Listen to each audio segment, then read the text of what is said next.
各位梁廚美食嘅朋友，大家好！今日咧就梁師傅會介紹一道蒸魚啊！用到呢啲乜嘢咧？呢啲咧就係喺日本超市買到嘅，係呢個日本近畿個地方出產嘅嗰啲紅鯛魚。咁咧就有一啲薑絲同埋紅棗啦，切絲啦。呢啲咧就係新鮮嘅蟲草花嚟嘅喎。咁啱俾我買咗。咁就係呢啲新鮮嘅，幾好唔錯。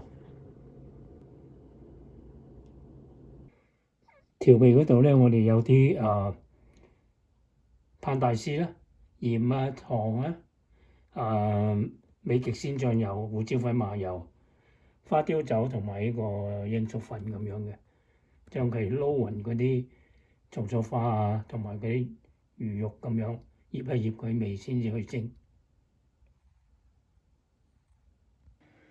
咁我哋咧將嗰啲紅棗、薑絲加埋嗰啲調味落去咧，就撈勻咗先。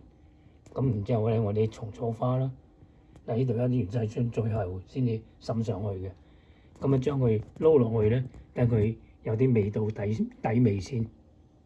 我哋先將嗰啲魚落去撈一撈，等佢有啲味先。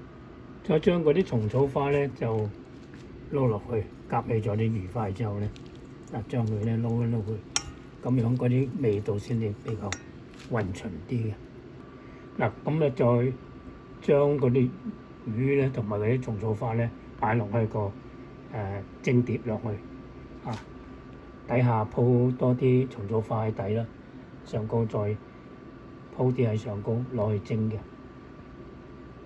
燒滾咗啲熱水咧，就擺啲魚落去蒸。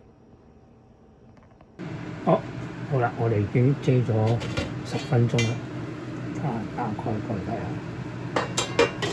下，好靚，好香啊！咁我蒸好咗啦，咁攞出嚟，咁滲翻啲芫茜葱上去啦。嗰啲蟲草花同嗰啲紅棗咧，蒸出嚟好香啊！真係唔錯。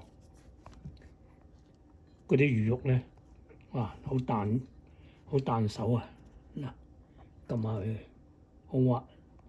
咁有啲汁喺度咧，嗰啲魚咧就比較夠味道咯，好食啲咯，係咪啊？OK，呢個咧就係蟲草花，新鮮嘅蟲草花、紅棗、薑絲、葱蒸呢個紅鯛魚肉。